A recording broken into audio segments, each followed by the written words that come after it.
कृष्ण चैतन्य प्रभु नित्यानंद श्री अद्वैत गदाधरा श्रीवासादि गौर भक्त वृंदा। हरे कृष्णा कृष्ण कृष्ण हरे हरे, हरे राम राम राम हरे हरे।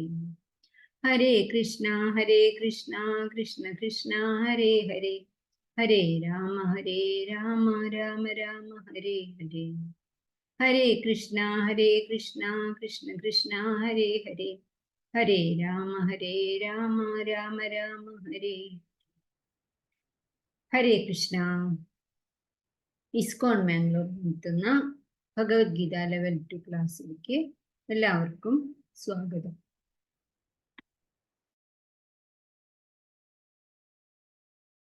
हरे कृष्णा माता जी.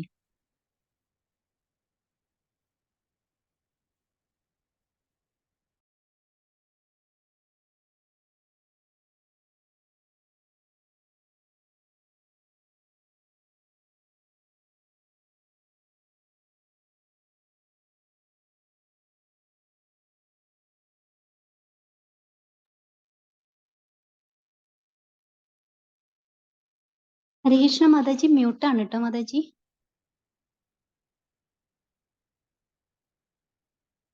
ഹരേ Krishna. Thank you Mataji, ഞാൻ അറിഞ്ഞില്ല. ഓക്കെ മാതാജി. ഹരേ കൃഷ്ണ.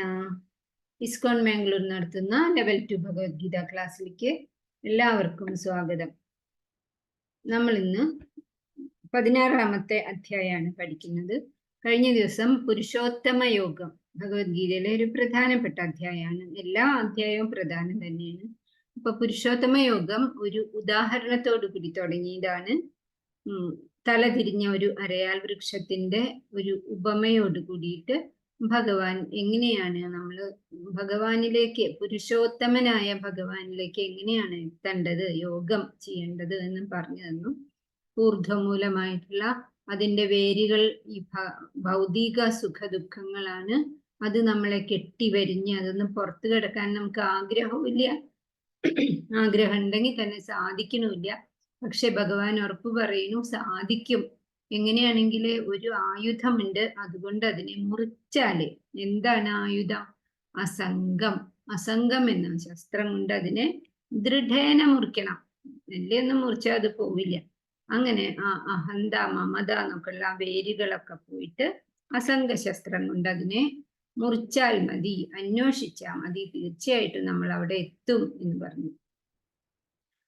പിന്നെ എന്താ പറഞ്ഞത്? അതിന്റെ തുടക്കം ഭഗവാനിൽ നിന്നാണ്, ബ്രഹ്മാവിൽ നിന്നാണ് എന്ന് പറഞ്ഞു. ഭൗതിക ലോകം, ബ്രഹ്മാവിനും മരണമുണ്ട്, വീണ്ടും സൃഷ്ടി തുടങ്ങുമ്പോൾ ജനനമുണ്ട്. അപ്പൊ അതിന്റെ അപ്പുറത്തുള്ള ആ പുരുഷോത്തമനായിട്ടുള്ള ഭഗവാനോട് ചേരാനാണ് നമ്മൾ ആഗ്രഹിക്കേണ്ടത് എന്ന് പറഞ്ഞു. പിന്നെ എന്തൊക്കെയാണ് അതിനുള്ള കാര്യങ്ങൾ, എന്ത് ടിക്കറ്റ് എടുത്താലാണ് അവിടെ എത്താൻ പറ്റുക എന്ന് പറഞ്ഞു. മാനവും മോഹവും ഇല്ലാതിരിക്കണം. മാനം എന്ന് പറഞ്ഞാല് അഹങ്കാരം എന്ന് തന്നെ പറയാം, അഭിമാനം, ഞാനാണ്, എന്റെയാണ് എന്നുള്ള ആ കാര്യം ഉണ്ടാവരുത്. പിന്നെ മോഹം എന്ന് പറഞ്ഞാൽ അജ്ഞാനാണ്, അജ്ഞാനം ഉണ്ടാവരുത്. അതായത് ശരീരം ആണ് ഞാൻ, എൻ്റെ അപ്പുറത്തൊന്നുമില്ല എന്നുള്ള ആ ചിന്ത പാടില്ല.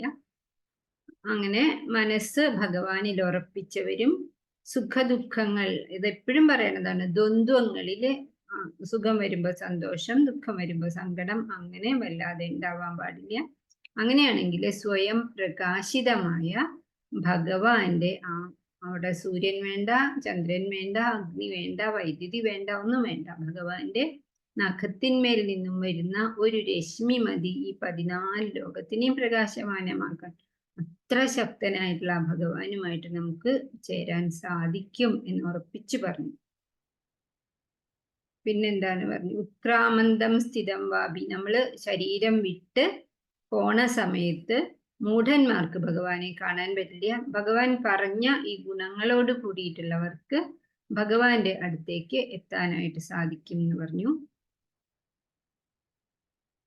പിന്നെ അഹം വൈശ്വാനര്, സകലതിലും ഭഗവാൻ തന്നെയാണുള്ളത്. സൂര്യന്റെ ശോഭയായിട്ടും ചന്ദ്രന്റെ ആ ഔഷധ ഗുണമായിട്ടും ജലത്തിന്റെ രസമായിട്ടും നമ്മൾ കഴിക്കുന്ന ആഹാരം ദഹിപ്പിക്കുന്ന വൈശ്വാനരൻ എന്ന അഗ്നിയായിട്ടും ഭഗവാൻ തന്നെയാണ്. ആ അഗ്നി അവിടെ ഇല്ലെങ്കിൽ ദഹനം ശരിക്കും നടക്കില്ല, പലവിധ അസുഖങ്ങൾ വന്നു ചേരും. അത് നമ്മൾ ഭക്ഷണം കഴിക്കുമ്പോഴും ശ്രദ്ധിക്കണം. പിന്നെ സർവസ്യ ചാഹം ഹൃദി സന്നിവിഷ്ടോ, അത് പ്രധാനപ്പെട്ട ആ ശ്ലോകം ഒന്ന് പഠിച്ചുല്ലോ. സകല ജീവികളുടെയും ഹൃദയത്തില് ഭഗവാനാണ് അന്തര്യാമിയായിട്ട് നിന്നിട്ട് നമ്മളുടെ ബുദ്ധിയെ തെളിയിച്ചു തരുന്നത്. നമ്മുടെ കണ്ണിന് കാഴ്ചയായിട്ടും ചെവിക്ക് കേൾവിയായിട്ടും ചൈതന്യമായിട്ടും നമ്മളിൽ ഇരിക്കുന്നത് ഭഗവാനാണ്. എല്ലാ വേദങ്ങൾ കൊണ്ടും അറിയേണ്ടത് ഭഗവാനെ മാത്രമാണ് എന്ന് പറഞ്ഞു. ഭഗവാനിൽ നിന്നാണ് സകല വേദങ്ങളും ഉണ്ടായിട്ടുള്ളത് എന്നും പറഞ്ഞു. പിന്നെ യോ മാം ഏവ അസമ്മൂഢോ, അസമ്മൂഢമായിട്ട് വേണം ഭഗവാനെ അറിയാൻ. സംശയം ഇല്ലാതെ ഉറപ്പിച്ച് മനസ്സിൽ വിചാരിക്കണം. എന്തെങ്കിലും ഒരു ദുരനുഭവം വരുമ്പോ, അല്ലെങ്കിൽ ആഗ്രഹിച്ചത് നടക്കാതെ വരുമ്പോ, എനിക്ക് അപ്പോഴും അറിയായിരുന്നു ഭഗവാൻ വെറും ഒരു രൂപമാണ്, അങ്ങനെ അങ്ങനെയാണെങ്കിൽ നമുക്ക് ഒരിക്കലും ഉയരാൻ പറ്റില്ല. അതുകൊണ്ട് അസമ്മൂഢനായിട്ട് യാതൊരു സാഹചര്യത്തിലും ഒരു സംശയവും ഇല്ലാതെ അചഞ്ചലമായിട്ടുള്ള ഭക്തിയോടുകൂടി, അതാണ് സകല സ്തുതികളുടെയും അവസാന രാമായണത്തിലാവട്ടെ ഭാഗവതത്തിലാവട്ടെ അങ്ങനെയാണ്. ഏത് പരിതസ്ഥിതിയിൽ ഇനിയും എത്രയോ ജന്മങ്ങൾ എനിക്ക് കഴിയേണ്ടി വന്നേക്കാം, പക്ഷെ അപ്പോഴൊക്കെ എനിക്ക് സൗന്ദര്യം ഉണ്ടാവണമെന്നോ വിദ്യാഭ്യാസം ഉണ്ടാവണമെന്നോ ഒന്നുമല്ല പ്രാർത്ഥിച്ചത്. ഭക്തി എന്നെ വിട്ടുപോകരുത്, ആ ദൃഢമായിട്ടുള്ള ഭക്തി എനിക്ക് തരണം. ഇവിടെ ഭഗവാൻ അതാണ് പറയുന്നത്. ആ ഭക്തി ഉണ്ടെങ്കിൽ ഒരു സാഹചര്യത്തിലും സംശയം ഇല്ലാതെ എന്നെ അറിയാനായിട്ട് സാധിക്കും. ആ ആൾ എല്ലാം അറിയുന്നതാണ് എന്ന് പറഞ്ഞു. ഇത് ഗുഹ്യതമമായിട്ടുള്ള ശാസ്ത്രമാണ്, ഏറ്റവും രഹസ്യമായിട്ടുള്ള കാര്യമാണ്, എല്ലാവർക്കും ഇത് മനസ്സിലാവില്ല. ഇനി 16ാമത്തെ ശ്ലോകത്തില് ദൈവാസുര സമ്പത്തുകളെ കുറിച്ചുള്ള യോഗമാണ്. എല്ലാ മനുഷ്യർക്കും, ഈ ലോകത്തിൽ ജനിച്ചിട്ടുള്ള സകല മനുഷ്യർക്കും 2 തരം സ്വഭാവമാണ്. ദേവന്മാരുടെ പോലുള്ള ദൈവിക സ്വഭാവവും അസുരന്മാരുടെ പോലെയുള്ള ആസുരിക സ്വഭാവവും. അതിന്റെ ചില അംശം ചിലരുടെ കൂടും, ചിലരിൽ അത് രണ്ടും കൂടി കലർന്നു വരും എന്നാണ്. ഇതിൽ പറയാത്തതായിട്ടൊന്നുമില്ല എന്നാണ്. അപ്പോ ആദ്യം തന്നെ ഭഗവാൻ 1, 2, 3 ശ്ലോകങ്ങളിൽ കൂടി ദൈവിക സമ്പത്തുള്ളവരുടെ സ്വഭാവങ്ങൾ വിസ്തരിച്ച് പറയാണ്. ശ്രീ ഭഗവാനുവാച, ഇതിലെ ഓരോ കാര്യവും നമ്മൾ വളരെ ശ്രദ്ധിച്ച് മനസ്സിലാക്കേണ്ടതാണ്. 26 ഗുണങ്ങളാണ് പറയുന്നത് ദൈവിക സമ്പത്തുള്ളവർക്കായിട്ട്. അഭയം സത്വസംശുദ്ധിർ ജ്ഞാനയോഗ വ്യവസ്ഥിതി ദാനം ദമംശ്ച യജ്ഞശ്ച സ്വാധ്യായം തപ ആർജവം അഹിംസ സത്യം അക്രോധം ത്യാഗം ശാന്തി അപൈശുനം ദയാഭൂതേഷു അലോലുപ്തം മാർദ്ദവം ഹ്രീ അചാപലം തേജക്ഷമാ ധൃതി ശൗച അദ്രോഹോ ന അതിമാനിത ഭവന്തി സമ്പദം ദൈവീം അഭിജാതസ്യ ഭാരത. ഭാരത അർജുന, നീ അഭിജാതനാണ്. അതായത് 84 ലക്ഷം തരം ജീവികളുള്ളതിലെ ഏറ്റവും പൂർണ്ണനായിട്ടുള്ള മനുഷ്യൻ എന്ന ആ അവസ്ഥയിൽ ജനിച്ചിട്ടുള്ളവനല്ലേ നീ. അതുകൊണ്ട് അറിയുക എന്തൊക്കെയാണ് ഭഗവാനോട് ചേരാൻ ഭഗവാൻ തന്നെ സമ്മതിച്ചിട്ടുള്ള ആ സ്വഭാവങ്ങൾ എന്തൊക്കെയാണ്. അപ്പം നമ്മൾ ദൈവിക സ്വഭാവമാണോ അസുര സ്വഭാവമാണോ എന്ന് നമുക്ക് നന്നായിട്ട് മനസ്സിലാക്കാൻ പറ്റും. ഈ ലക്ഷണങ്ങൾ കൂടി നമ്മളെപ്പോഴും അറിഞ്ഞാല്. ഇത് സകല ജാതി മത പ്രായ വർണ്ണ ആശ്രമത്തിനൊക്കെ അതീതാണ്. എല്ലാത്തിലും പെട്ടിട്ടുള്ളവര് ഈ 2ലും പെടുന്നവർ തന്നെയാണ്. ഭഗവാൻ 2 ചൂണ്ടുപലകൾ, 2 ഡയറക്ഷൻ കാണിച്ചു തരാണ്. നന്നാവണം എന്നുള്ളവര് ഈ പറഞ്ഞ 26 ഗുണങ്ങളിൽ പലതും സ്വായത്തമാക്കൂ, ചിലതെങ്കിലും സ്വായത്തമാക്കൂ. അല്ലാത്തവർക്ക് ഇനി പറയാൻ പോകുന്ന കുറച്ച് ദോഷങ്ങളുണ്ട്, അത് എടുക്കാവുന്നതാണ്. അപ്പൊ അടുത്ത ജന്മം നമ്മൾ മനുഷ്യരായിട്ട് ജനിക്കോ, ജനിച്ചാൽ തന്നെ എത്ര തരം മനുഷ്യന്മാരുണ്ട്. ഭഗവാൻ തന്നെ പറയുന്നു 1000 മനുഷ്യാണാം സഹസ്രേഷു, ആയിരക്കണക്കിന് മനുഷ്യന്മാരില് ഒരാൾക്ക് ചിലപ്പോ ഭഗവാനെ അറിഞ്ഞാൽ കൊള്ളാം എന്ന് തോന്നുന്നുണ്ടാവും. അങ്ങനത്തെ ആയിരക്കണക്കിന് ഒരാളാണ് ഭഗവാനിലേക്ക് തിരിയുക. അങ്ങനത്തെ ആൾക്കാരിൽ വളരെ ചുരുക്കം പേരിലേക്ക് അത് അറിയുള്ളൂ. അപ്പൊ നമ്മൾ അങ്ങനെ തിരിഞ്ഞിട്ടുള്ളവരാണ്. അതുകൊണ്ട് ഇനി അത് വേസ്റ്റ് ആക്കരുത്, ആ കാര്യം, ആ സമയം ഇനി കളയരുത് എന്നാണ് ഭഗവാന്റെ വാക്യങ്ങള്. അടുത്ത ജന്മത്തിൽ നമുക്ക് കേൾക്കാൻ അടുത്ത ജന്മം ഉണ്ടെന്നും അത് തുടർച്ചയാണെന്നും ഭഗവാനിലേക്ക് എത്തുന്നത് വരെ ഇങ്ങനെ ജനന മരണങ്ങൾ തുടരുമെന്നും നമ്മൾ എത്രയോ പ്രാവശ്യം ഉറപ്പിച്ച് പറഞ്ഞിട്ടുള്ളതാണ്. ഇത്രയും സമയം പോയി ഈ ജന്മത്തില്, ഈ കാലമൊന്നും ഇനി തിരികെ കിട്ടില്ല. അതുകൊണ്ട് ഭഗവാൻ പറയാണ്, നിങ്ങൾ നോക്കിക്കോളൂ, സ്വയം ചിന്തിക്കൂ, ഇതിലൊക്കെ ഈ ഗുണങ്ങളൊക്കെ എന്നിലുണ്ടോ എന്നുള്ള കാര്യം. അവസാനം ഈ ഭഗവത്ഗീതയുടെ അവസാനം ഭഗവാൻ ഇത്രയൊക്കെ പറഞ്ഞ് അർജുനനോട് പറയുന്നത്, അർജുന, ഞാൻ ഒന്നും നിർബന്ധിക്കില്ല, യഥാ ഇച്ഛസി തഥാ കുരു. ഞാൻ പറഞ്ഞ കാര്യങ്ങൾ നീ വീണ്ടും വീണ്ടും മനസ്സിലിട്ട് ആലോചിക്കുക, എന്നിട്ട് വേണമെങ്കിൽ ചെയ്തോളൂ, വേണ്ടെങ്കിൽ വേണ്ട. അവരവരുടെ നന്മയ്ക്ക് വേണ്ടിയിട്ട്. അതിനാണ് ഭഗവാൻ ബുദ്ധിയോഗം നമുക്ക് തന്നിട്ടുണ്ട്. ഇനി നമുക്ക് ഇതിൽ ഓരോന്നായിട്ട് നോക്കാം. സാത്വികമായിട്ടുള്ള കർമ്മങ്ങളാണ് ഈ ദൈവിക പ്രകൃതി എന്ന് പറയുന്നത്. അഭിജാതന്മാരായിട്ടുള്ള മനുഷ്യന്മാർക്ക് ഭഗവാൻ ബുദ്ധി തന്നിട്ടുണ്ട്. അപ്പം മനുഷ്യന്റെ ഉള്ളില്, സ്ത്രീയുടെ ഉദരത്തില് കുഞ്ഞ് രൂപപ്പെടുന്നതിനോടൊപ്പം അതിനു മുമ്പ് തന്നെ, ഗർഭാധാനത്തിന് മുമ്പ് തന്നെ സംശുദ്ധി നമ്മൾക്ക് ഉണ്ടാകണം. സൽപ്രവൃത്തികൾ ചെയ്യണം, ദാനം ചെയ്യണം, സദ്ഗ്രന്ഥങ്ങൾ വായിക്കണം, അങ്ങനെ സൽസന്താനം ഉണ്ടാവണം എന്ന് ആഗ്രഹിച്ചുകൊണ്ട് വേണം കുഞ്ഞിനെ പിറവിയെടുക്കാനായിട്ട്, കൊടുക്കാനായിട്ട്.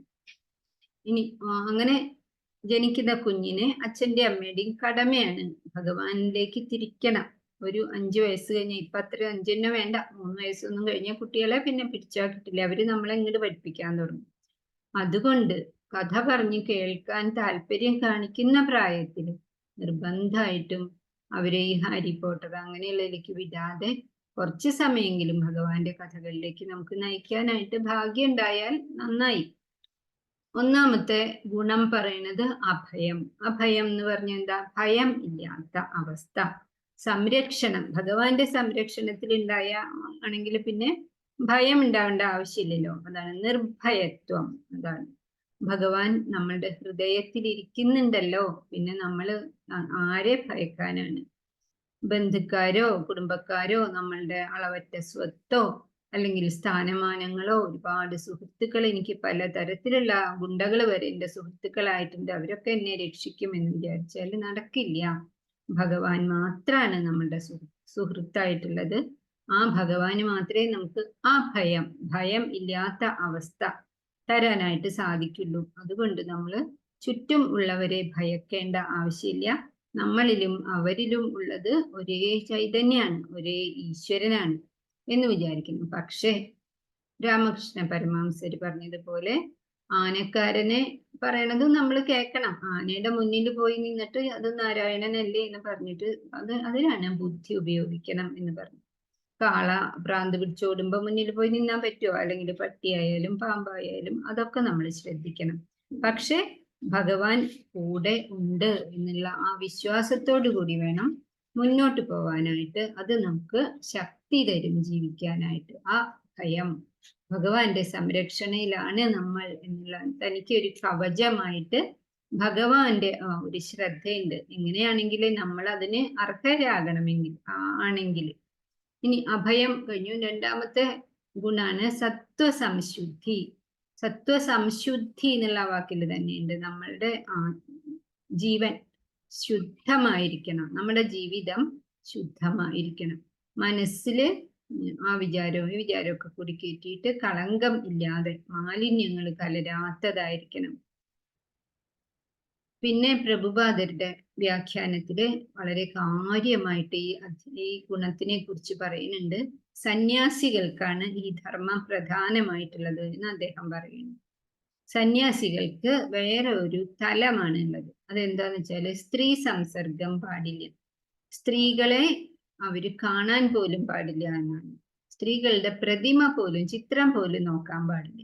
ചൈതന്യ മഹാപ്രഭു എത്രയോ നല്ല ആളല്ലേ. ഈ നാമസങ്കീർത്തനൊക്കെ നമ്മളെ പഠിപ്പിച്ചത് ഭഗവാൻ ശ്രീ ചൈതന്യ മഹാപ്രഭുവാണ്. അദ്ദേഹം പോലും സ്ത്രീകളെ അടുത്തേക്ക് വരാൻ സമ്മതിക്കില്ല.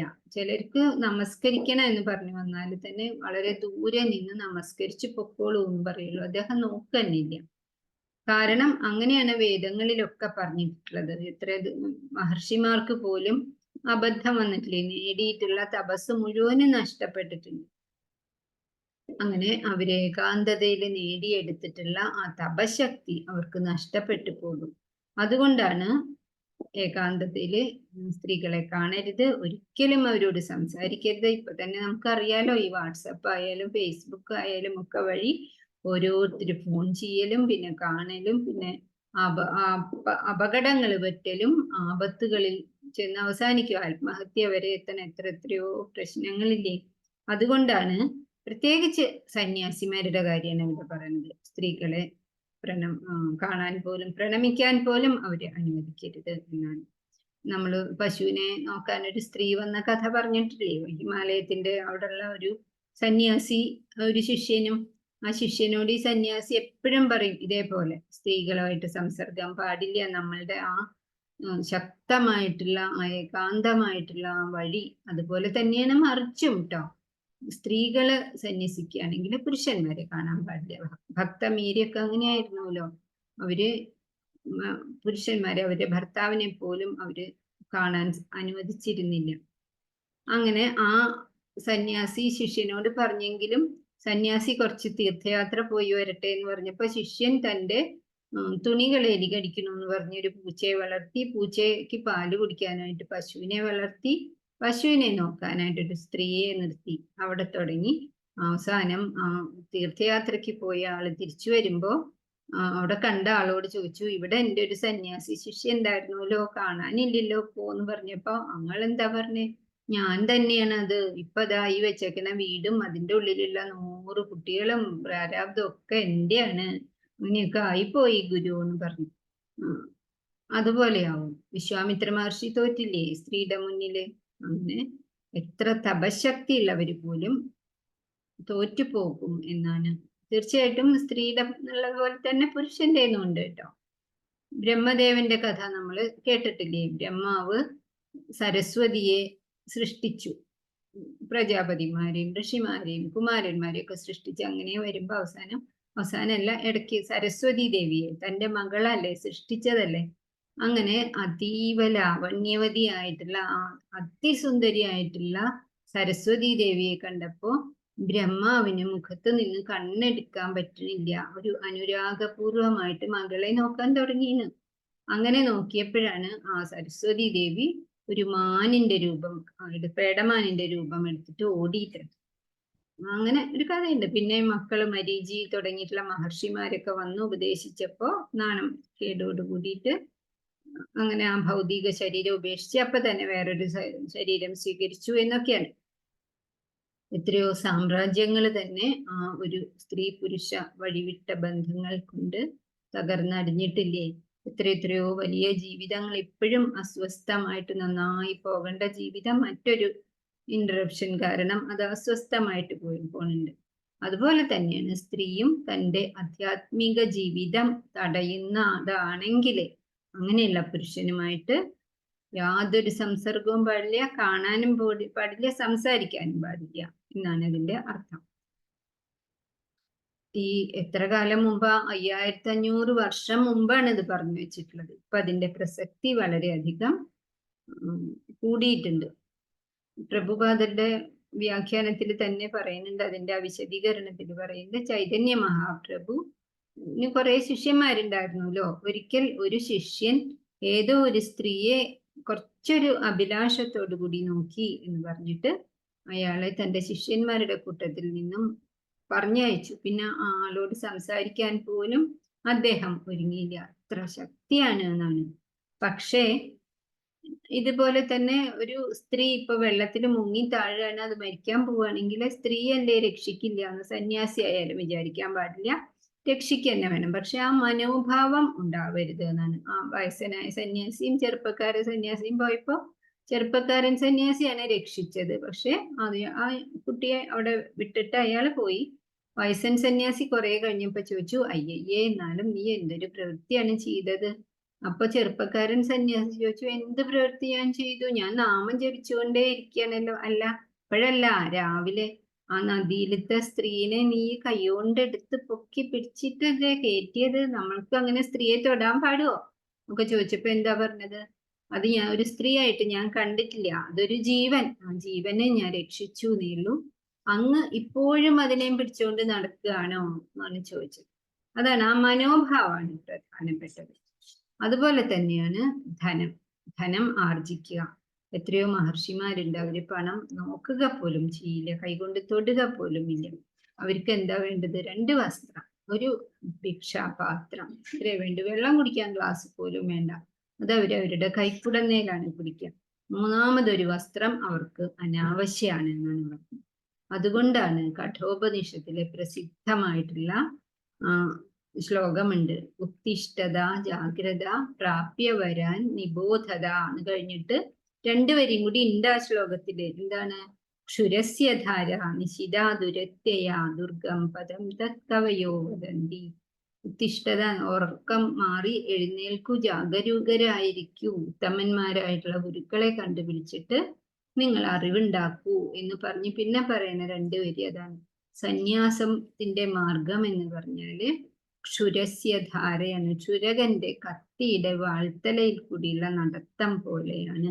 വളരെയധികം ശ്രദ്ധിക്കണം എന്ന് അറിവുള്ളവർ പറയുന്നു എന്ന്. അങ്ങനെ ആ 2 വരി കൂടി ഇവിടെ ഓർക്കണം. ചെറിയ ഒരു അശ്രദ്ധ മതി, കാല് മുറിഞ്ഞു പോകും. അങ്ങനെ ശൈശവം മാറി കുട്ടികള് ബാല്യാവസ്ഥയിലേക്ക് എത്തുമ്പോ തന്നെ അവരുടെ മനസ്സിൽ ഈ അറിവുണ്ടാകണം. അവര് ആൺകുട്ടികളും പെൺകുട്ടികളായിട്ട് ഇടപഴകട്ടെ, ധാരാളം ഒരുമിച്ച് കളിക്കട്ടെ, പക്ഷെ മനസ്സിൽ ഈ വിചാരം ഉണ്ടാവണം. മറ്റ് ചിന്തകൾ വരാതെ സഹോദരികളെ പോലെ അല്ലെങ്കിൽ ഉത്തമ സുഹൃത്തുക്കളെ പോലെ ജീവിക്കാൻ, വെള്ളത്തിലിട്ട വെണ്ണ എന്ന് പറയില്ലേ, അതുപോലെ വെള്ളത്തിന്റെ ഉള്ളിൽ എങ്ങനെ കിടന്നു മറിഞ്ഞാലും ആ വെണ്ണയ്ക്ക് ആ വെള്ളവുമായിട്ട് യോജിക്കേണ്ട ആവശ്യമില്ല. അതുപോലെ വേണം ജീവിതം, അപ്പോൾ കൂടുതൽ സുന്ദരമാകും. ധനം എടുക്കുന്നതും അങ്ങനെ തന്നെയാണ്. കാക്കനാര് പറഞ്ഞു, എന്തെന്ന് ധനത്തിന് എന്താ പറഞ്ഞത്? ആളെ കൊല്ലിയാണ്. അങ്ങനെ ആവശ്യത്തിന് വേണം. ചികിത്സിക്കാൻ പണം വേണ്ടേ, ജീവിക്കാൻ പണം വേണ്ടേ, വീട് വെക്കാൻ, അത്യാവശ്യ സൗകര്യങ്ങൾക്കൊക്കെ വേണം. പക്ഷെ ആവശ്യത്തിന് മാത്രമേ പാടുള്ളൂ. അല്ലാത്തതിന്റെ പ്രഭുപാദര് പറയണു, ആകെ ഉള്ളതിന്റെ പകുതി നമ്മൾ ദാനം ചെയ്യണം. എടുത്തു വെച്ചിട്ടുള്ളതിന്റെ ഈ ആവശ്യങ്ങൾക്കൊക്കെ ആയിട്ട് എടുത്തു വെക്കണ്ടെന്നല്ല, അല്ലെങ്കിൽ ബുദ്ധിമുട്ടാറാവും.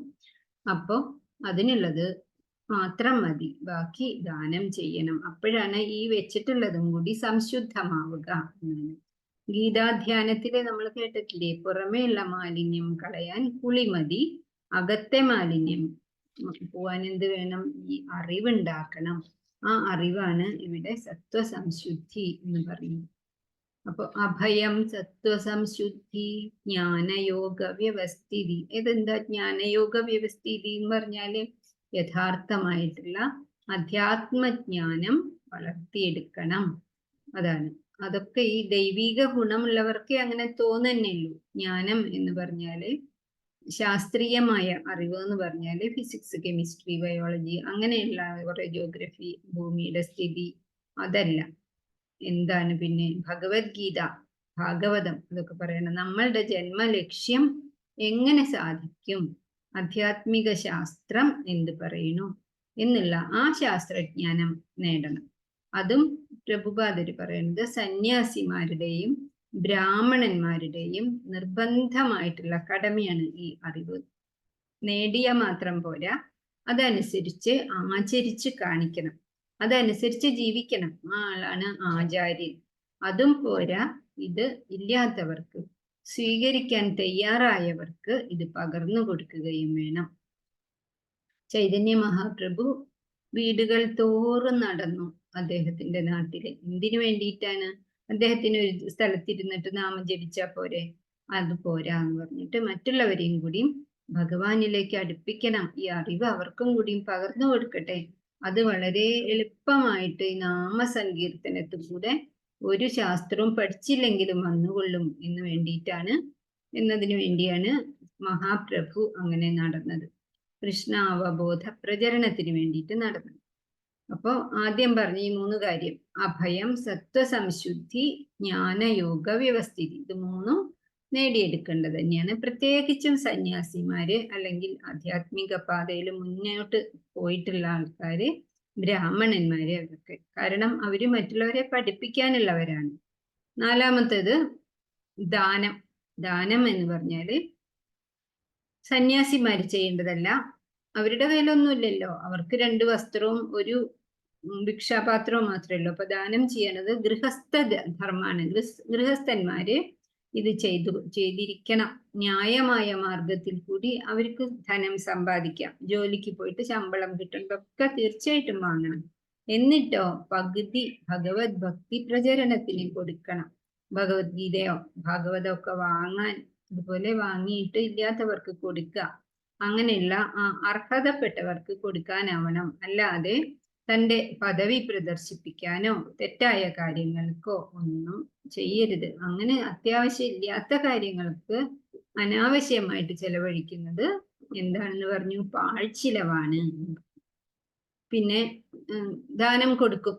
4 ആളെ വിളിച്ചു കൂട്ടി അതിന്റെ മുന്നിൽ വെച്ചിട്ട് ഞാൻ ഇതാ ഈ കമ്പ്യൂട്ടർ ഈ കുട്ടിക്ക് കൊടുക്കണു, അല്ലെങ്കിൽ 10 പാവപ്പെട്ട കുട്ടികൾക്ക് ഞാൻ ഒരു ഭക്ഷണത്തിന്റെ പാക്കറ്റ്, എല്ലാ പ്രൊവിഷനൊക്കെ ഉള്ള ഓരോ കിറ്റുകൾ കൊടുക്കുന്നു, ഞാൻ ഇത്ര കുട്ടികളെ വെറുതെ പഠിപ്പിക്കുന്നുണ്ട്, ഇത്ര ആൾക്കാർക്ക് ഞാൻ പതിവായിട്ട് 1000 രൂപ വെച്ച് കൊടുക്കും. അങ്ങനെ പ്രസിദ്ധിക്ക് വേണ്ടിയിട്ട് ചെയ്യുന്നത് ഒരിക്കലും ദാനമല്ല എന്നാണ്. ഇത് പറഞ്ഞു നടക്കാനേ പാടില്ല. വലത്തെ കൈ കൊടുക്കുന്നത് ഇടത്തെ കൈ അറിയാൻ പാടില്ല എന്നാണ്. അതുപോലെ തിരിച്ചു കിട്ടാനായിട്ട് കൊടുക്കുന്നത് ഒരിക്കലും ദാനമല്ല.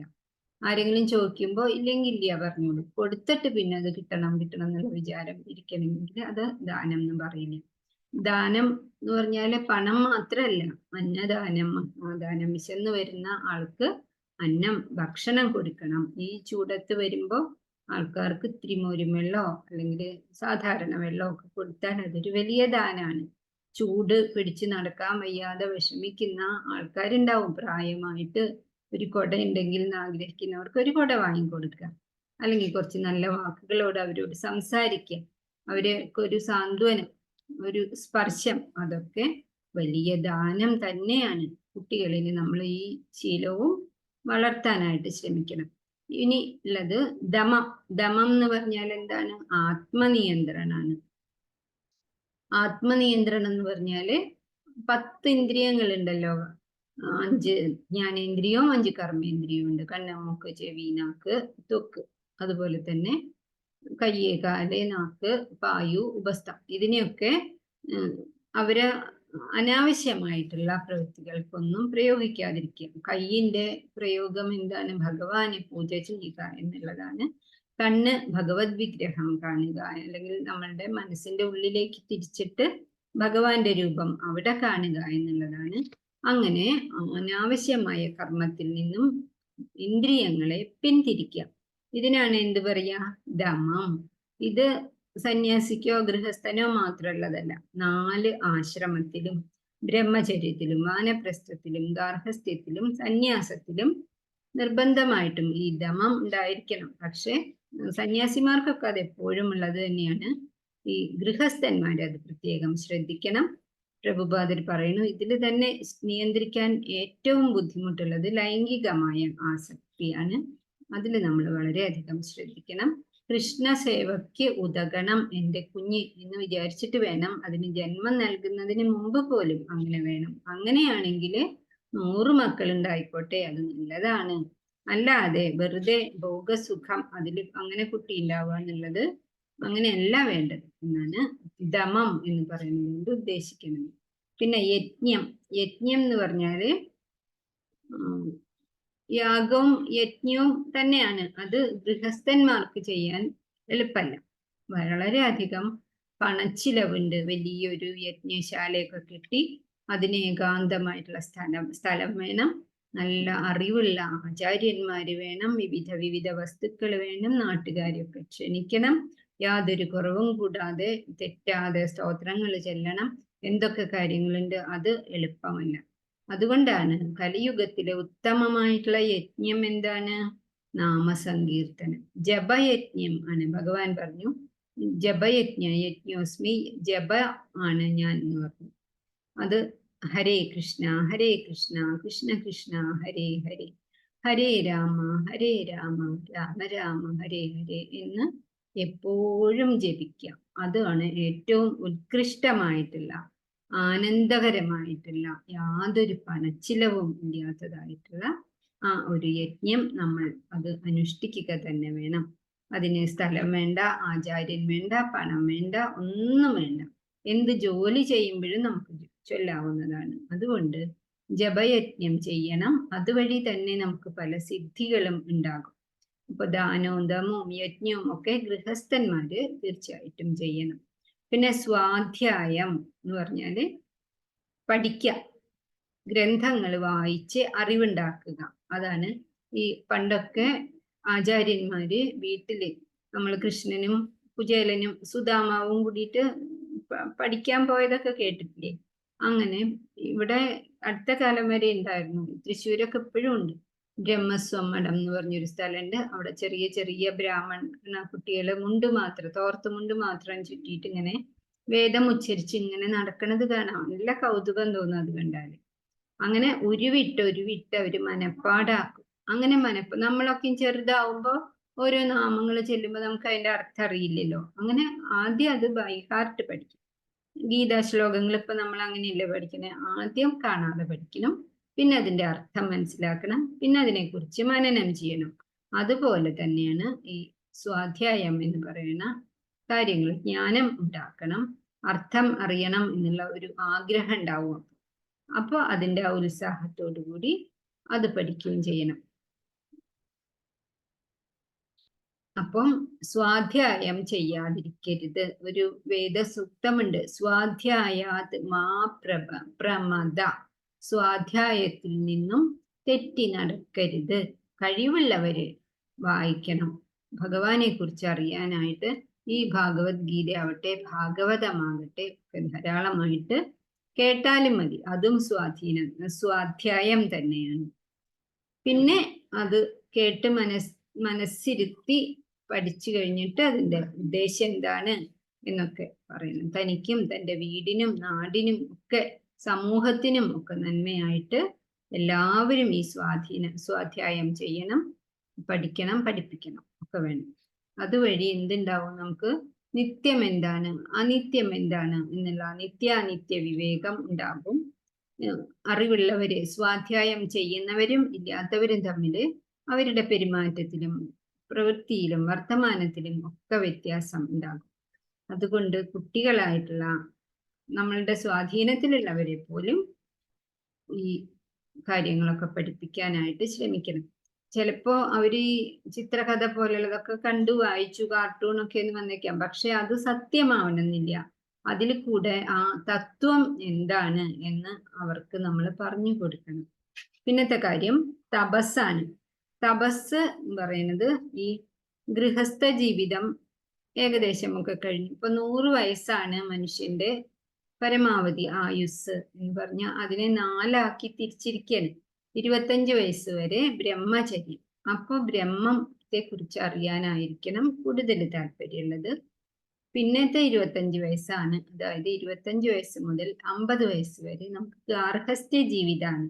കുടുംബജീവിതം നന്നായിട്ട് നടത്തണം, സന്തതികളെ ജനിപ്പിക്കണം, സകല സാമൂഹ നന്മകളൊക്കെ ചെയ്യണം, ദാനം ചെയ്യണം എന്നൊക്കെ പറഞ്ഞില്ലേ, അത് ചെയ്യണം.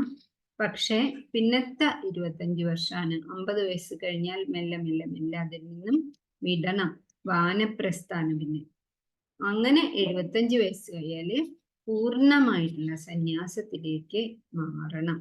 അപ്പൊ 50 വയസ്സായാല് മാനസികമായി തന്നെ ഗാർഹസ്ഥ്യത്തിൽ നിന്നും വിരമിക്കണം. ശരീരത്തിനെയും മനസ്സിനെയും അതുപോലെ തന്നെ നിയന്ത്രിക്കാൻ വളരെ ബുദ്ധിമുട്ടുള്ളതാണ് നാക്ക്. നാവിനെയും നമ്മൾ നിയന്ത്രിക്കണം. ഇതാണ് തപസ് എന്ന് പറയുന്നത്. ഇതിനും ഗുരുക്കന്മാരുടെ ഒന്നും ആവശ്യമില്ല. നമുക്ക് തന്നെ നിർമ്മിക്കാനായിട്ട്, ഉണ്ടാക്കാനായിട്ട് സാധിക്കും. അതില് യാതൊരു വിട്ടുവീഴ്ചയും നമ്മൾ ചെയ്യാനായിട്ട് പാടില്ല. പിന്നെ ആർജവം. ആർജവം എന്ന് പറഞ്ഞാല് ആരുടെ ഭാവമാണ്? ആർജവം അർജുനന്റെ ഭാവമാണ്.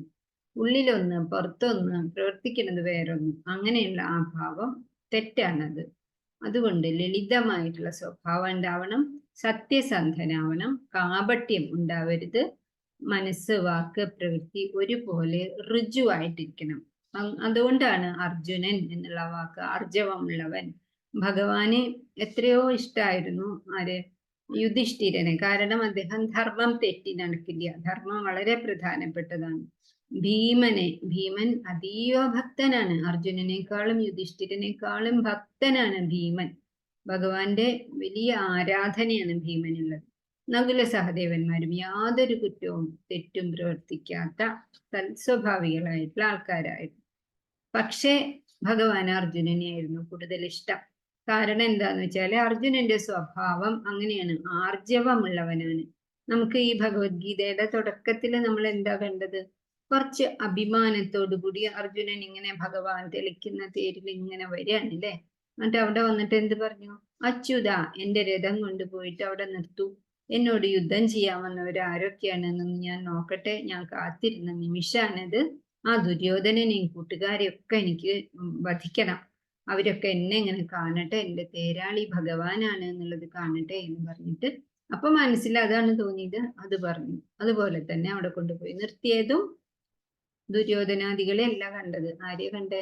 ഭീഷ്മരെയും ദ്രോണരെയും കൃപരെയൊക്കെയാണ് കണ്ടത്. ഇതോടെ തളർന്നു, മനസ്സ് തളർന്നപ്പോ അത് തന്നെ വാക്കിലും വന്നു, പ്രവൃത്തിയിലും വന്നു. കയ്യിൽ നിന്ന് ഗാന്ധീവം താഴ്ത്തു വീണു, ശിരസൊക്കെ കുനിച്ചു, അവിടെ ഇരിപ്പായില്ലേ.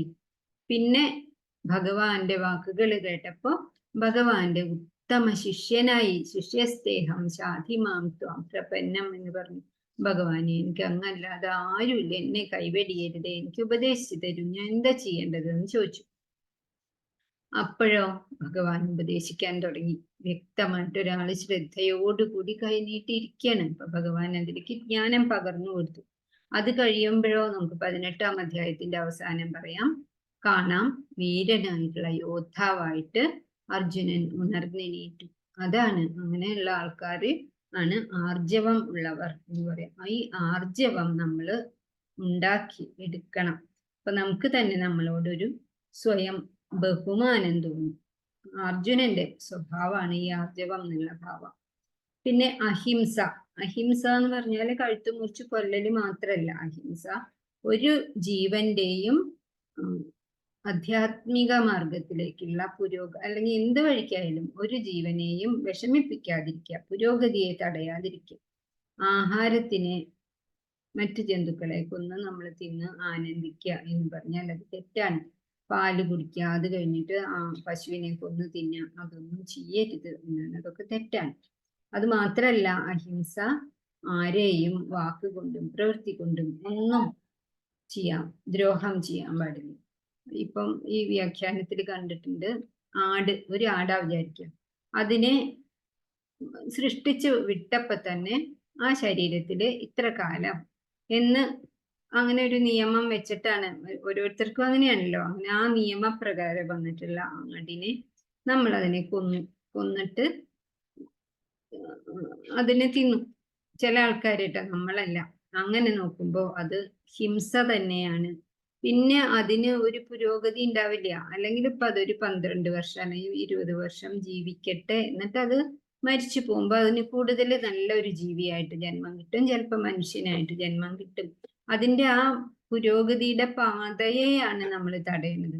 വീണ്ടും അത് മുഴുവനാക്കാൻ വേണ്ടിയിട്ട് ഒരു ആട് തന്നെയായിട്ട് വീണ്ടും ജനിക്കേണ്ടി വരും. അതുകൊണ്ടാണ് അങ്ങനെ ചെയ്യരുത് എന്ന് പറഞ്ഞിട്ടുള്ളത്. ഈ ഗാന്ധിജി എപ്പോഴും അഹിംസ എന്ന് പറഞ്ഞാൽ നമുക്ക് ഗാന്ധിജി അല്ലേ ഓർമ്മ വരിക. മനുഷ്യരുടെ കയ്യിലുള്ള മഹാശക്തിയാണ് അഹിംസ എന്ന് പറയും. ധീരന്മാരായിട്ടുള്ളവർക്ക് അത് പാലിക്കാൻ സാധിക്കുള്ളൂ. അന്യരെ ഒരിക്കലും വേദനിപ്പിക്കരുത് എന്ന് തന്നെയാണ് ഗാന്ധിജിയും അതുകൊണ്ട് ഉദ്ദേശിച്ചിട്ടുള്ളത്. ബുദ്ധനിലെ ശ്രീബുദ്ധനും ഭഗവാന്റെ ഒരു അവതാരമാണെന്ന് പറയും. ശ്രീബുദ്ധന്റെ കാലത്ത് ഈ ജന്തു ബലികളൊക്കെ ധാരാളമായിട്ടുണ്ടായിരുന്നു. അതിനവര് ന്യായം പറയുക എന്താന്ന് വെച്ചാൽ, അപ്പൊ ആടിനെ ബലി കൊടുക്കുകയാണെങ്കിൽ കുറെ അധികം ജപവും പൂജകളും ഒക്കെ ചെയ്ത ദിവ്യമായ അന്തരീക്ഷത്തിലാണ് അവർ ആ ബലി ചെയ്യുന്നത്. ആ കഴുത്ത് മുറിച്ചിട്ട് രക്തമൊക്കെ വീഴ്ത്തുമ്പോ ആ ആടിന് പിന്നെ മോക്ഷം കിട്ടുന്നതാണ്, പിന്നെ മനുഷ്യനായിട്ട് ജനിക്കണ്ട. അങ്ങനെയുള്ള ഓരോ പറച്ചിലുകളൊക്കെ ആ കാലത്ത് ഉണ്ടായിരുന്നു. അതൊക്കെ തെറ്റാണ്. അങ്ങനെ എപ്പോഴാണ് ബുദ്ധ ഭഗവാൻ ആടിനെയും പിടിച്ചിട്ട് വരുന്ന ഒരു ഫോട്ടോ പ്രസിദ്ധമായിട്ടുണ്ടല്ലോ. ആ കാലത്തെ രാജാവ് ബിംബിസാരനായിരുന്നു. ബിംബിസാര മഹാരാജാവിനോട് പോയിട്ട് പറഞ്ഞു, അങ്ങനെ ചെയ്യരുത്. അപ്പൊ രാജാവ് പറഞ്ഞു, അതല്ലേ ഇപ്പോഴത്തെ ആചാരം, എല്ലാവരും ചെയ്യണതല്ലേ എന്ന് ചോദിച്ചപ്പോ ബുദ്ധ ഭഗവാൻ പറഞ്ഞു, ഇന്നലെ ചെയ്തൊരബദ്ധമാണത്. അത് ഇന്നത്തെ ശാസ്ത്രമാണ്. ഇന്നലെ ചെയ്തൊരബദ്ധം ചിലർക്ക് ഇന്നത്തെ ശാസ്ത്രമാകും, നാളത്തെ ആചാരമതാകും. അങ്ങനെയാണ് അത് ആചാരമായിട്ട് വന്നത്. അതിൽ ഒരായിക സമ്മതം രാജൻ എന്നാണ് പറഞ്ഞു. രാജാവേ, അത് ഉടനെ നിയന്ത്രിക്കൂ എന്ന് പറഞ്ഞു. അങ്ങനെ ആ ജന്തുബലി അവിടെ കൊണ്ടൊക്കെയാണ് ഇല്ലാതായി വന്നത്. അപ്പൊ നമ്മൾ ആരെയും കൊല്ലരുത് എന്ന് മാത്രല്ല, ആരെയും മനസ്സുകൊണ്ട് പോലും വേദനിപ്പിക്കരുത്. അവർക്ക് വിഷമം തോന്നുന്ന ഒരു നോട്ടം പോലും നമ്മളിൽ നിന്നുണ്ടായാൽ അത് അഹിംസയല്ല, ഹിംസയാണ്. പിന്നത്തെ ഗുണം പറയുന്നത് സത്യം. സത്യം എല്ലാവർക്കും അറിയാലോ. സത്യം വദ ധർമ്മം ചര. അപ്രിയ സത്യം പറയരുത്, പ്രിയമായിട്ടുള്ള സത്യം പറയുക. സത്യം ബ്രൂയാൽ പ്രിയം ബ്രൂയാൽ. പ്രിയമായ സത്യങ്ങൾ പറയാൻ ശ്രമിക്കുക, ഒരിക്കലും നുണ പറയാതിരിക്കുക. പിന്നെ സത്യം തന്നെയാണ് അതിനെ വളച്ചൊടിച്ച് വേറെ തരത്തിലൊക്കെ ഞാൻ അങ്ങോട്ട് പോയി എന്ന് പറഞ്ഞില്ലല്ലോ, പോയി എന്നല്ലേ പറഞ്ഞുള്ളൂ, അങ്ങനെയൊക്കെയുള്ള ഒരു മൂടി വെച്ചിട്ടുള്ള പറയലില്ലേ, അത് സത്യമല്ല. നമ്മൾ 1-ാം ക്ലാസ് തൊട്ടേ പഠിച്ചു വന്നിട്ടുള്ള ഒരു ഗുണാണ് സത്യസന്ധതയായിരിക്കണം ഏറ്റവും വലുത്. നുണ പറഞ്ഞ് ശീലിക്കരുത് എന്നൊക്കെ.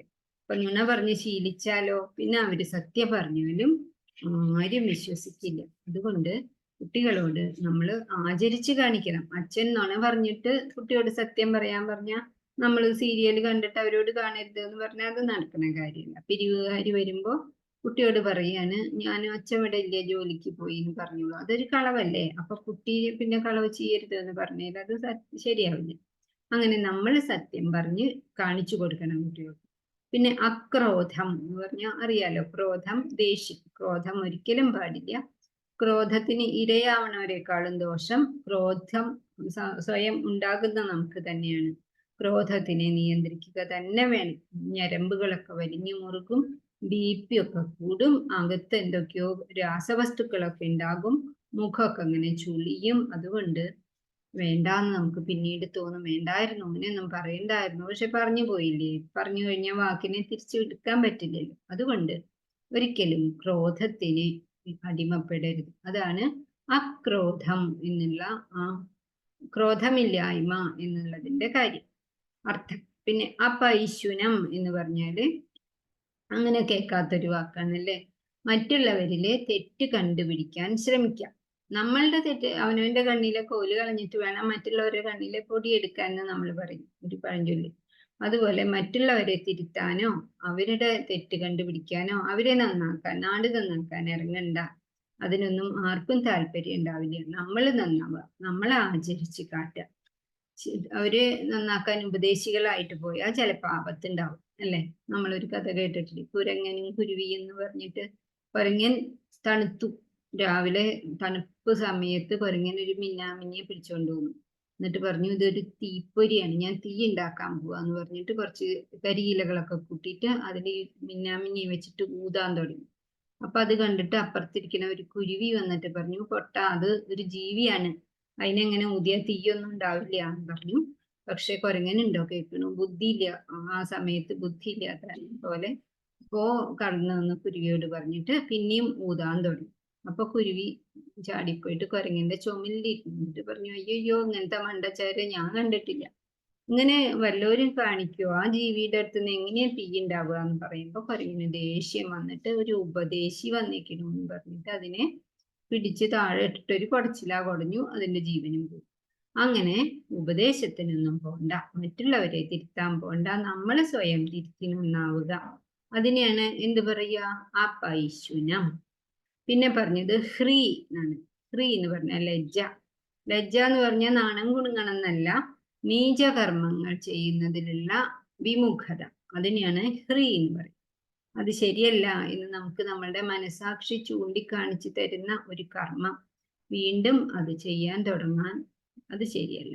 അതിനെയാണ് ഹ്രീ എന്ന് പറയുക. ലജ്ജ ഉണ്ടാവണം. ഇപ്പോഴത്തെ കുട്ടികള് എന്തൊക്കെ ചെയ്യുന്നു അല്ലേ, ഈ കള്ളു കുടിക്കുക, ലഹരി വസ്തുക്കൾ കഴിക്കുക. UP സ്കൂളുകൾ മുതൽ തന്നെ ഇതുണ്ട്.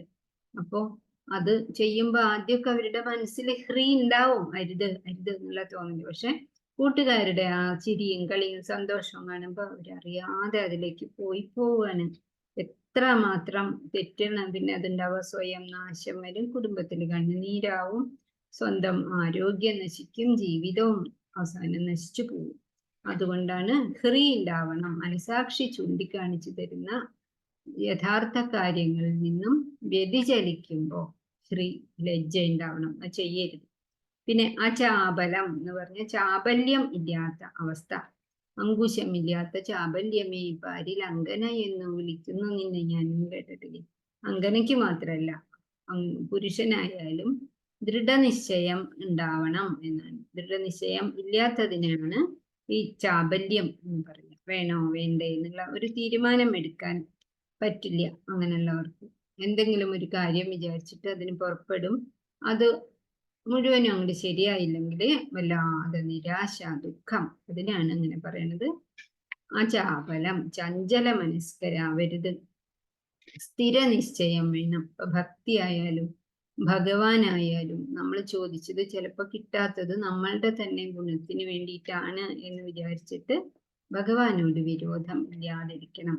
അങ്ങനെയുള്ള ഫലം കിട്ടാതിരുന്നാലും ജപം മുടക്കരുത്. സ്ഥിരമായിട്ട് അങ്ങനെ തന്നെ നമ്മളുടെ നന്മയ്ക്ക് വേണ്ടിയിട്ടായിരിക്കും, അല്ലെങ്കിൽ നമ്മളുടെ പൂർവ്വ കർമ്മ ദോഷം എന്തെങ്കിലും ഇല്ലാതായി പോണതായിരിക്കും എന്ന് വിചാരിച്ചിട്ട് വീണ്ടും ഭഗവാനിന് സമർപ്പണ മനോഭാവത്തോടുകൂടി നാമം ജപിക്കുക തന്നെ വേണം.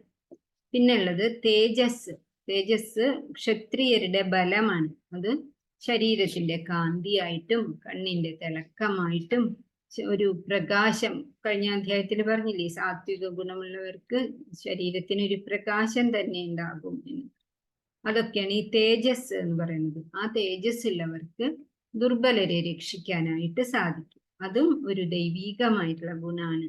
പിന്നെ ശൗചം എല്ലാവർക്കും അറിയുന്ന ഗുണമാണ്. വിശുദ്ധി, ശരീരത്തിനകത്തും പുറത്തും വീടിന്റെ ഉള്ളിലും ഒക്കെ നല്ല പരിശുദ്ധി ഉണ്ടാവണം, വൃത്തി ഉണ്ടാവണം. അതിനേക്കാളും വലുതാണ് മനസ്സിന്റെ അകത്ത് പരിശുദ്ധി ഉണ്ടാവുക. നമ്മള് ഗീതാധ്യാനത്തിലും പഠിച്ചു, ശരീരത്തിന്റെ പുറത്തെ മാലിന്യം ദിവസേനയുള്ള കുളി കൊണ്ട് മാറും. പക്ഷെ ഉള്ളിലെ മാലിന്യങ്ങൾ പോവാൻ ഗീതാധ്യയനം തന്നെയാണ് വഴി. പിന്നെ പെരുമാറ്റത്തിലും വേണം നല്ല ശുചിത്വം. അതായത് ഈ കരിഞ്ചന്ത അങ്ങനത്തെ ഉള്ള കള്ളത്തരങ്ങളൊക്കെ വ്യാപാരത്തിലായാൽ പോലും അത്രയും ഒന്നും ചെയ്യാൻ പാടില്ല. അത്യാവശ്യം അവനവന്റെ ലാഭം എടുക്കാനായിട്ട് വാങ്ങിയ വിലയേക്കാൾ കുറച്ച് കൂട്ടിയൊക്കെ വിൽക്കേണ്ടി വരും, അതായിക്കോട്ടെ. പക്ഷെ കൊള്ള ലാഭം എടുക്കരുത്, കരിഞ്ചന്ത, പൂഴ്ത്തിവയ്പ്പ്, അതൊക്കെയാണ് പറയണത്. പിന്നെ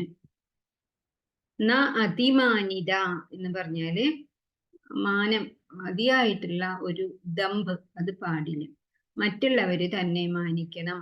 ചൈതന്യാഷ്ടകത്തിൽ കേട്ടിട്ടില്ലേ, അമാനിത മാനിതേന. നമ്മള് അമാനിയായിരിക്കണം, നമ്മൾ ദമ്പം ഇല്ലാത്തവരായിരിക്കണം. പക്ഷെ മാനിതേന, മറ്റുള്ളവരെ നമ്മൾ മാനിക്കാൻ ഉള്ള വിനയവും നമുക്ക് ഉണ്ടാവണം. അനാവശ്യമായിട്ടുള്ള അഭിമാനം പാടില്ല. പണ്ടത്തെ കാലത്ത് ജന്മി കുടിയാന്നൊക്കെ ഇല്ലേ, അപ്പോ ഇപ്പോഴത്തെ കാലത്ത് ഞാൻ ജന്മിയാണ്, എനിക്ക് കുറെ സ്വത്തും സ്ഥലമൊക്കെ ഉണ്ട്, അതുകൊണ്ട് ഇന്നെ മാനിക്കണം എന്ന് പറഞ്ഞിരുന്നാൽ അവിടെ ഇരിക്കന്നെ ഉള്ളൂ.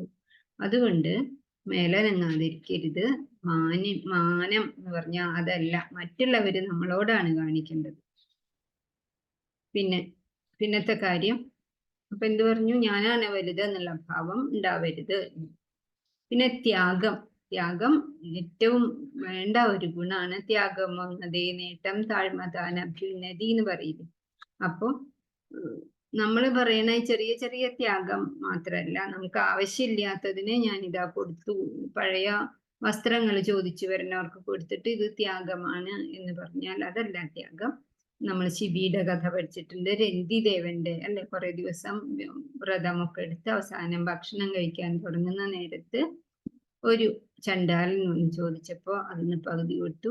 പിന്നെ വിശന്നിട്ടുള്ള ഒരു പട്ടി വന്നപ്പോ അതിന് പകുതി കൊടുത്തു. അങ്ങനെയുള്ള, അതാണ് ത്യാഗം.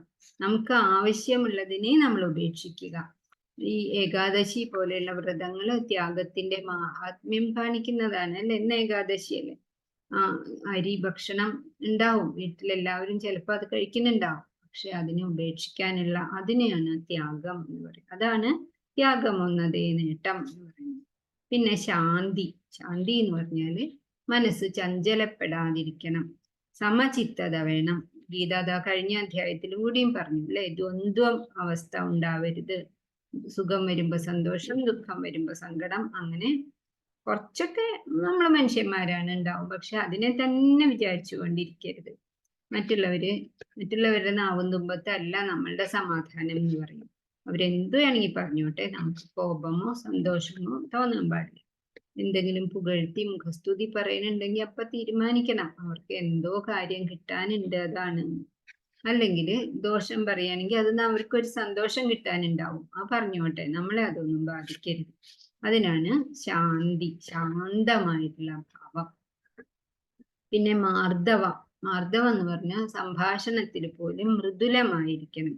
ഓഫീസിലാണെങ്കിൽ ഇപ്പൊ നമ്മൾ അധികാരിയാണ് വിചാരിക്കുക, ഓഫീസിലെ ബോസാണ്, പക്ഷെ നമ്മളുടെ പോലെ തന്നെയാണ് മറ്റുള്ളവരെന്ന് വിചാരിച്ച് അവരോട് ചാടിക്കടിക്കാതെ നേരെ ആയ മാന്യമായിട്ടുള്ള സംഭാഷണം വേണം. ദേഷ്യത്തോടു കൂടി സംഭാഷണം വന്നാല് അത് അവർക്കും ഒരു ദേഷ്യം തിരിച്ചുണ്ടാവും. അത് പ്രകടിപ്പിക്കാൻ പറ്റാത്തതുകൊണ്ട് അവർ പ്രകടിപ്പിക്കുന്നില്ല എന്നുള്ളൂ. അതുകൊണ്ട് മൃദുലമായിട്ട് വേണം സംഭാഷണം നടത്താനായിട്ട്. അത് നമ്മളുടെ ബലഹീനത്വം അല്ല കാണിക്കുന്നത്, നമ്മളുടെ ശക്തിയാണ് അത് കാണിക്കുന്നത്.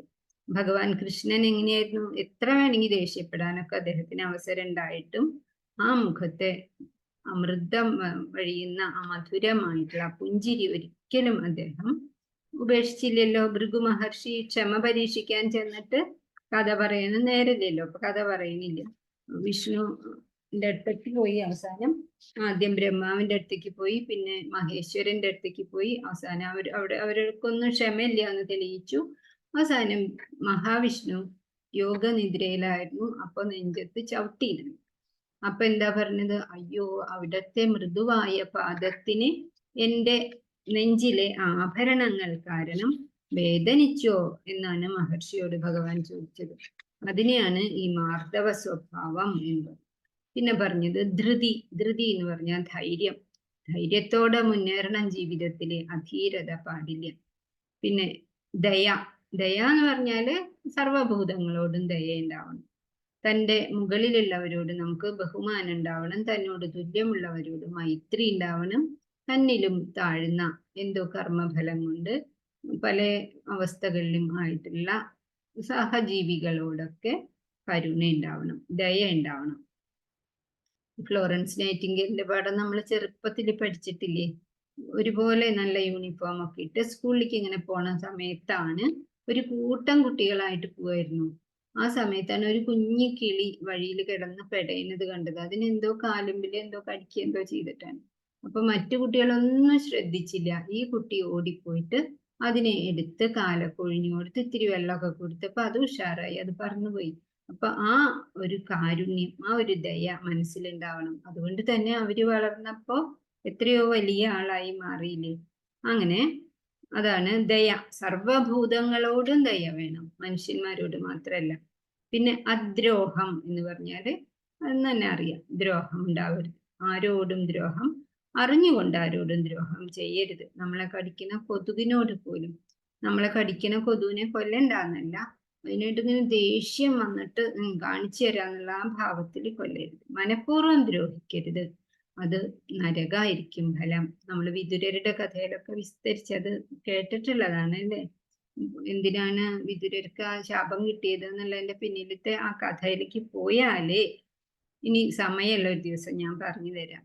ഒരു അറിയാത്ത പ്രായത്തില് ഒരു ശലഭത്തിനെ എടുത്തിട്ട് ഒരു ഈർക്കിലിയിൽ കോർത്തിട്ട്, ചെറിയ കുട്ടിയായിരുന്നു, അങ്ങനെ രസിച്ചത് കൊണ്ടാണ് മാണ്ഡവ്യ മഹർഷിയെ ശൂലത്തിൽ കുത്താൻ ഇടയായത്. ആ ശാപം കൊണ്ടാണ് യമനായിട്ടുണ്ടായിരുന്ന വിതുരര് ശൂദ്രനായിട്ട് ഭൂമിയിൽ അവതരിക്കേണ്ടി വന്നത് എന്നൊക്കെ കഥയുണ്ട്. അങ്ങനെ ഇതൊക്കെ ഉണ്ടെങ്കിൽ, ഇത്രയാണ് ഈ ദൈവിക ഗുണങ്ങളായിട്ട് പറഞ്ഞത്. ഇതൊക്കെ ഉണ്ടെങ്കിൽ നമുക്ക് ഉയരാനായിട്ട് സാധിക്കും. ഈ അധ്യായത്തിലെ ഏറ്റവും പ്രധാനപ്പെട്ട കാര്യം ഈ 3 ശ്ലോകങ്ങളാണ്. അതുകൊണ്ടാണ് ഇത്രയും വിസ്തരിച്ചത് പറഞ്ഞത്. അഭയം സത്വസംശുദ്ധിർ ജ്ഞാനയോഗ വ്യവസ്ഥിതി ദാനം ദമംശ്ച യജ്ഞശ്ച സ്വാധ്യായം തപ ആർജവം അഹിംസ സത്യമക്രോധം ത്യാഗം ശാന്തിരപൈശുനം ദയാഭൂതേഷു അലോലുപത്വം മാർദ്ദവം വ്രീരചാപലം തേജ ക്ഷമ ധൃതി ശൗചം അദ്രോഹം നാതിമാനിത ഭവന്തി സമ്പദം ദൈവീം അഭിജാതസ്യ ഭാരത. ബാക്കി നാളെടുക്കാം. പുസ്തകം കയ്യിലുള്ളവര് യഥാരൂപം കയ്യിലുള്ളവര് വായിച്ചു നോക്കിയിട്ട് ഒന്നും കൂടി ഉറപ്പിക്കുക എന്തൊക്കെയാണ് ഈ ദൈവികമായിട്ടുള്ള ഗുണങ്ങൾ. 26 ഗുണങ്ങൾ ഭഗവാൻ എണ്ണി പറഞ്ഞിട്ടുണ്ട്. അത് നമ്മൾക്ക് ഏതെങ്കിലും കൂടുതലായിട്ട് സമ്പാദിക്കേണ്ടതുണ്ടെങ്കിൽ നമ്മൾ ആ ഒരു വഴിയിലേക്ക് പോകണം. നമ്മളുടെ തന്നെ മഹത്വത്തിന് വേണ്ടിയിട്ടുള്ളതാണ്. ഓം വാഞ്ചാകൽപതരൂപേശ്ച കൃപാ സിന്ധൂഭ്യ ഏവ ച പതിതാനാം പാവനേഭ്യോ വൈഷ്ണവേഭ്യോ നമോ നമഃ. ഹരേ കൃഷ്ണ. എല്ലാവർക്കും നമസ്കാരം. നാളെ കാണാം കേട്ടോ. ഹരേ കൃഷ്ണ മാതാജി. മാതാജി ഹരേ കൃഷ്ണ. ഹരേ കൃഷ്ണ മാതാജി. ഹരേ കൃഷ്ണ. ഹരേ കൃഷ്ണ മാതാജി ഒരു മാതാജി. കാര്യം കൂടെ ഉണ്ട് കേട്ടോ മാതാജി. ശ്രീജ മാതാജി പറഞ്ഞോളൂ. എല്ലാവരും ആരും പോവല്ലേ കേട്ടോ. നമുക്ക് ക്വിസ് ഒക്കെ ഞാൻ ഇടാറുണ്ട്. ഇന്നിപ്പോ ഗ്രൂപ്പിൽ ഇട്ടിട്ടുണ്ട്. എല്ലാരും ചെയ്യുന്നുണ്ടോ? എന്താണ് മാതാജി? ക്വിസിന്റെ കാര്യം പറയാനായിരുന്നു. ക്യുസ് ചെയ്യാറുണ്ടോന്ന് ഗ്രൂപ്പിൽ ഞാൻ ഇപ്പൊ ഇട്ടിട്ടുണ്ട് കേട്ടോ. അപ്പൊ എല്ലാവരും ചെയ്യാത്തവര്. കഴിഞ്ഞവരൊക്കെ ആരെങ്കിലും ഉണ്ടോ ക്വിസ് ഒക്കെ ചെയ്ത് കഴിഞ്ഞവര്? ഹരേ കൃഷ്ണ. 15 അധ്യായം വരെ ചെയ്തു കഴിഞ്ഞു മാതാജി. ഓക്കെ മാതാജി. ഓക്കെ. ആരാണ്? ഗീതാസി ബിന്ദു. മാതാജി ഓക്കെ. ഞാൻ ചെയ്ത് ബിന്ദു കഴിഞ്ഞാണ് മാതാജി. കഴിഞ്ഞതാണ്. ഹരേ ഓക്കെ കൃഷ്ണ. മാതാജി. എല്ലാരും ചെയ്യുന്നുണ്ടോ എന്ന് അറിയാൻ വേണ്ടിയാണ്. പിന്നെ നമ്മളുടെ യാത്രയുടെ കാര്യം ആരും മറക്കണ്ട. മാക്സിമം ആളുകൾ നല്ലൊരു അവസരമാണ്. അവിടെ സേവ ചെയ്യാനൊക്കെ പറ്റിയ കാര്യമാണ്. ആർക്കെങ്കിലും ഫൈനാൻഷ്യൽ ആയിട്ടുള്ള ബുദ്ധിമുട്ട് കൊണ്ടാണ് പോവാത്തതെങ്കിൽ ശ്രീജ മാതാജിയെ വിളിച്ച് പറഞ്ഞാൽ മതി. അവര് ടെമ്പിളിൽ തന്നെ അതിനുള്ള ഏർപ്പാടുകൾ ചെയ്തു തരും. ആഗ്രഹമുണ്ടെങ്കിൽ പറഞ്ഞോളൂ. ഹരേ കൃഷ്ണ. നിർത്തട്ടെ ക്ലാസ് ക്ലോസ് ചെയ്യട്ടെ. ഹരേ കൃഷ്ണ. ഹരേ കൃഷ്ണ മാതാജി. ഹരേ കൃഷ്ണ. ഹരേ കൃഷ്ണ മാതാജി. ഹരേ കൃഷ്ണ മാതാജി. ഹരേ കൃഷ്ണ. ഹരേ കൃഷ്ണ. ഹരേ കൃഷ്ണ. ഹരേ കൃഷ്ണ മാതാജി. പ്രണാമം. പ്രണാമം. ഹരേ കൃഷ്ണ.